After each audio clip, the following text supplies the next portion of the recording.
ರಾಜ್ಯದ ಸರ್ಕಾರಿ ಶಾಲೆಗಳಲ್ಲಿ ಖಾಲಿ ಇರುವ ಶಿಕ್ಷಕರ ಕೊರತೆಯನ್ನು ನೀಗಿಸಲು ಕೊನೆಗೂ ರಾಜ್ಯ ಸರ್ಕಾರ ಮುಂದಾಗಿದೆ.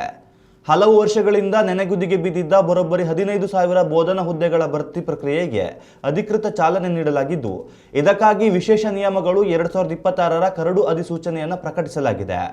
ಈ ಬೃಹತ್ ನೇಮಕಾತಿಯ ಉಸ್ತುವಾರಿಗಾಗಿ ಶಾಲಾ ಶಿಕ್ಷಣ ಇಲಾಖೆ ಆಯುಕ್ತರ ನೇತೃತ್ವದಲ್ಲಿ 16 ಸದಸ್ಯರ ಬಲಿಷ್ಠ ಪರೀಕ್ಷಾ ಪ್ರಾಧಿಕಾರವನ್ನು ರಚಿಸಲಾಗಿದೆ. ಈ ನೇಮಕಾತಿಯಲ್ಲಿ ಪದವೀಧರ ಪ್ರಾಥಮಿಕ ಶಾಲಾ ಶಿಕ್ಷಕರ 8,500 ಹುದ್ದೆಗಳು ಹಾಗೂ ಪ್ರೌಢಶಾಲಾ ಸಹಶಿಕ್ಷಕರ 4,500 ಹುದ್ದೆಗಳು ಸೇರಿದಂತೆ ಪ್ರಾಥಮಿಕ ಶಾಲಾ ಶಿಕ್ಷಕರು, ಗಣಕ ವಿಜ್ಞಾನ ಮತ್ತು ದೈಹಿಕ ಶಿಕ್ಷಣ ಶಿಕ್ಷಕರ ಹುದ್ದೆಗಳನ್ನು ತುಂಬಲಾಗುತ್ತಿದೆ. ಒಟ್ಟು ಹುದ್ದೆಗಳಲ್ಲಿ ಕಲ್ಯಾಣ ಕರ್ನಾಟಕ ಭಾಗಕ್ಕೆ 6,967 ಹುದ್ದೆಗಳನ್ನು ಮೀಸಲಿಡಲಾಗಿದ್ದು, ಕಲ್ಯಾಣ ಕರ್ನಾಟಕೇತರ ಜಿಲ್ಲೆಗಳಿಗೆ 8,033 ಹುದ್ದೆಗಳನ್ನು ಹಂಚಿಕೆ ಮಾಡಲಾಗಿದೆ. ಅಭ್ಯರ್ಥಿಗಳ ಆಯ್ಕೆಗಾಗಿ ವಸ್ತುನಿಷ್ಠ ಮತ್ತು ವಿವರಣಾತ್ಮಕ ಮಾದರಿಯ ಸ್ಪರ್ಧಾತ್ಮಕ ಪರೀಕ್ಷೆಗಳು ನಡೆಯಲಿದೆ. ಪಾಸಾಗಲು ಪ್ರತಿಪತ್ರಿಕೆಯಲ್ಲೂ ಕನಿಷ್ಠ 35% ಅಂಕ ಗಳಿಸುವುದು ಕಡ್ಡಾಯಗೊಳಿಸಲಾಗಿದೆ. ಕನ್ನಡ ಮತ್ತು ಇಂಗ್ಲಿಷ್ ಎರಡೂ ಮಾಧ್ಯಮಗಳಲ್ಲಿ ಪರೀಕ್ಷೆ ಬರೆಯಲು ಅವಕಾಶ ಕಲ್ಪಿಸಲಾಗಿದೆ.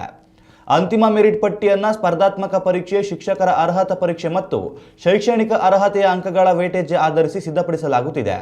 ಅರ್ಜಿ ಸಲ್ಲಿಸಲು ಕನಿಷ್ಠ 21 ವರ್ಷ ನಿಗದಿಪಡಿಸಲಾಗಿದ್ದು, ಸಾಮಾನ್ಯ ವರ್ಗಕ್ಕೆ 38 ವರ್ಷ ಹಾಗೂ SC/ST ಮತ್ತು ವಿಶೇಷಚೇತನರಿಗೆ 43 ವರ್ಷಗಳ ಗರಿಷ್ಠ ವಯೋಮಿತಿ ಇರಲಿದೆ. ಈ ಹೊಸ ಕರಡು ನಿಯಮಗಳಿಗೆ ಯಾವುದೇ ಆಕ್ಷೇಪಣೆ ಅಥವಾ ಸಲಹೆಗಳಿದ್ದಲ್ಲಿ ಸಾರ್ವಜನಿಕರು 15 ದಿನಗಳ ಒಳಗಾಗಿ ಬೆಂಗಳೂರಿನಲ್ಲಿರುವ ಶಾಲಾ ಶಿಕ್ಷಣ ಮತ್ತು ಸಾಕ್ಷರತಾ ಇಲಾಖೆಯ ಅಪರ ಮುಖ್ಯ ಕಾರ್ಯದರ್ಶಿಗಳಿಗೆ ಲಿಖಿತವಾಗಿ ಸಲ್ಲಿಸಬಹುದಾಗಿದೆ. ಉತ್ತಮ ಸಂಸ್ಕಾರಯುತ ಶಿಕ್ಷಣದೊಂದಿಗೆ VSS English medium CBSE school, Udupi Muddur. ನರ್ಸರಿಯಿಂದ 10ನೇ ತರಗತಿವರೆಗೆ ಶಿಕ್ಷಣದ ಜೊತೆಗೆ 5ರಿಂದ 10ನೇ ತರಗತಿವರೆಗಿನ ವಿದ್ಯಾರ್ಥಿನಿಯರಿಗೆ ಉತ್ತಮ ಹಾಸ್ಟೆಲ್ ಸೌಲಭ್ಯವೂ ಇದೆ. ನಿಮ್ಮ ಮಕ್ಕಳ ಪ್ರವೇಶಾತಿಗಾಗಿ ಈ ಸಂಖ್ಯೆಗೆ ಕರೆ ಮಾಡಿ.